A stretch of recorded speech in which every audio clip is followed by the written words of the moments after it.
Welcome to the Bendano Podcast, where we're calling a spade a spade. Great to be here with you guys today. The Players Association responded with a counterproposal, and at the end of the day, it was one big spit in the owner's face. After grandstanding, after wasting time, after stalling for the last 2.5 months, the players finally decide to actually negotiate. Finally. Remember, the players sent the owners a proposal in December. The owner said, "Get this out my face." The players then changed around a couple words and sent them the same proposal, thinking that the owners would actually respond to this nonsense. Only 2.5 months later, they finally submit a proposal that even looks like negotiating, that even smells like negotiating. 2.5 months later, Brianna Stewart's too busy prepping for Unrivaled. Nafisa Collier's too busy doing media tours. Meanwhile, the fate of the WNBA hangs in the balance, while the Players Association is writing Valentine's Day cards to the owners. While the Players Association is busy writing emotionally charged statements to the people. Let's get right into it, shall we? Please like the video, let me know your thoughts in the comments section below, and subscribe to the channel. The WNBA Players Association submitted a counterproposal to the WNBA this afternoon. Sources said they made concessions on revenue share percentage and on housing. Now, people first saw this news before the details came out and said, "Oh, wow. Oh, maybe we're making some, maybe this is some real, maybe they really made some big concessions here." Well, you start looking around and you realize the concessions weren't that big. The Players Association's new proposal seeks an average of 27.5 gross revenue over the course of the new CBA, including 25% and a slightly greater than 9.5 million cap in year one. On housing, it proposed a phase-out system where teams wouldn't have to provide housing for highly paid players. Before we get into the article, on the housing, well, we were already made aware that the owners were going to start phasing out the housing. So they just agreed to what the owners said. Oh, okay, all right, but you still want the highest paid players to pay for their to get their housing paid for the first few years. Conveniently left off here. The Players Association new proposal seeks an average of 27.5 gross revenue over the course of the new CBA. Now, this is terrible. This is not going to get agreed upon. But the biggest problem is that this is coming February 16th and not December 16th. This is coming February heading into March and not December going into January. This is the problem with the Players Association. They didn't come down nearly enough to actually make the owners say, "Oh yeah, we'll agree to this." Owners quickly said, "Get this out my face," again. But we'll get into that as well. This shows the bad faith that the players have been operating on this whole entire time. This is actually the first time the players actually made some type of concessions. The owners have been doing nothing but raising the max salary from a reported $800,000 to now $1.3 million.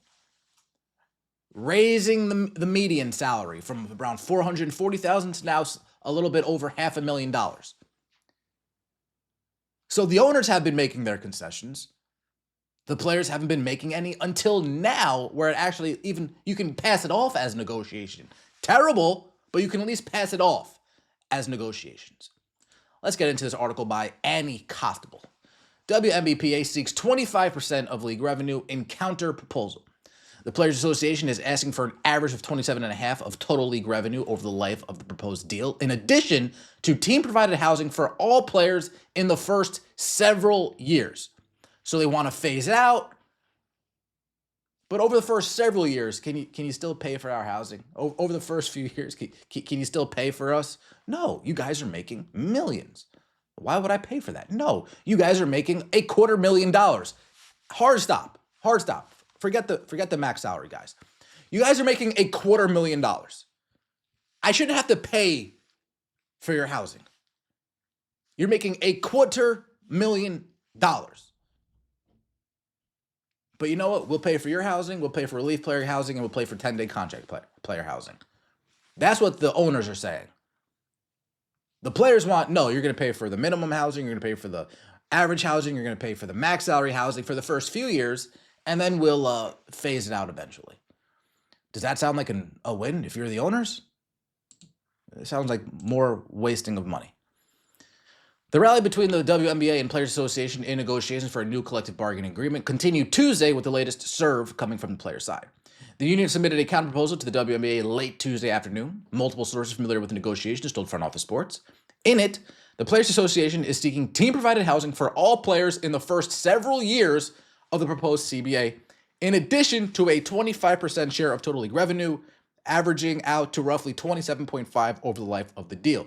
The union's proposed salary cap has dipped below $9.5 million from a previous request of roughly $10.5 million. Oh, wow. If I'm the owners, that's my response. Oh, wow. We're moving off all of these hills, and you're moving off 2 spots. And the 2 spots you're moving off of, you're moving this much. You're moving this much. From around 30% to now 27.5% to 25%. Again, it looks like negotiating, so bravo, I suppose, but we're in the middle of February. That's the issue with the players. That's one of the big issues I have with the Players Association. You know, their PR sucks. How they carry themselves suck. How they behave sucks. But you guys were the ones that were making this take so long. You guys are the ones that were prolonging this process. You guys were the one that was just burning time, killing time by sending back-to-back proposals that looked identical outside of an exclamation point swapped for a comma. The WNBA responded before the night was over with a contentious statement suggesting the union's latest proposal puts the league at risk of delaying the season. Quote, I saw Rose, a Black and White Sports video. He said the owners responded before the ink on the proposal even dried. Quote, the Players Association's latest proposal remains unrealistic and would cause hundreds of millions of dollars of losses for our teams. A WNBA spokesperson told FOS, quote, we still need to complete 2 drafts and free agency before the start of training camp, and we are running out of time. We believe the WNBA's proposal will result in a huge win for current players and generations to come. Now, a lot of the old guard, a lot of the fans with air in between their ears, they're saying to themselves, the owners are hiding the numbers. The owners are cooking the books. Listen to this. Listen to this. Let's just say what the owners are saying is true. They've been losing tons of money, yet they're still willing to come to the table and give you guys a nice bump in salary and all these other amenities and things around the league, facilities and whatnot. Now they show you the books. Now they show you how much money they've been losing. Now that you know how much of a black hole you are as a league, now their number can come down from 1.3 to 500,000. Now it'll start making sense why you guys were making a measly $400,000. Oh, a measly 400. Measly 250. Oh, poor babies. As soon as they show you the books and it says, oh yeah, we have been losing money, what are you guys going to do then? Are you going to take the 400,000 that they're scraping you? Or are you going to take the 1.3 million that Adam Silver's forcing them to give up? The WNBA's last proposal, shared 6 weeks after one submitted by the union around Christmas, included a revenue sharing system that deducts certain expenses, resulting in less than 15% of total league revenue shared with players in the first year of the deal. The league's proposed salary cap was $5.65 million, up from $1.5 million last season. The cap would grow each year with team and league revenue. The max salary would be over $1.2 million in the first year of the proposal. Average salary would be at $535,000. These figures include projected earnings from revenue sharing. So the salary cap in the owner's proposal raised $4 million, right? From what it is to what they're proposing, raised a little over $4.1 million. The players, from what they first wanted to now their new proposal, only dropped $1 million. Who's doing more to meet in the middle here? The side that wanted to increase 4 million or the side that only decreased 1 million? Who's doing more to meet in the middle here? The owners. Glad we are all on the same page here. The exact length of the union's latest proposal is unclear, but multiple sources have indicated it's a 5 to 6 year term. The team-provided housing would be phased out in the later years of the proposal for players signed to more lucrative multi-year contracts that include salary protections. Moves have been made on non-economic issues, including agreeing to a pregnant player trade consent clause, something that the owners put forth, limiting marijuana testing, the codification of charter travel, and increases to performance bonuses. The league has also proposed higher 401k contributions, a recognition payment for retirees, and team staffing requirements. However, it's unclear whether the union will pursue more movement in these areas. The league is willing to give these retired players money.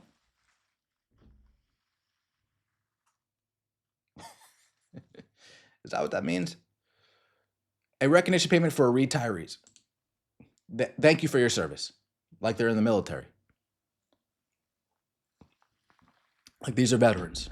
Shout out to all my veterans. I appreciate all that you guys do. And active service. Appreciate you guys.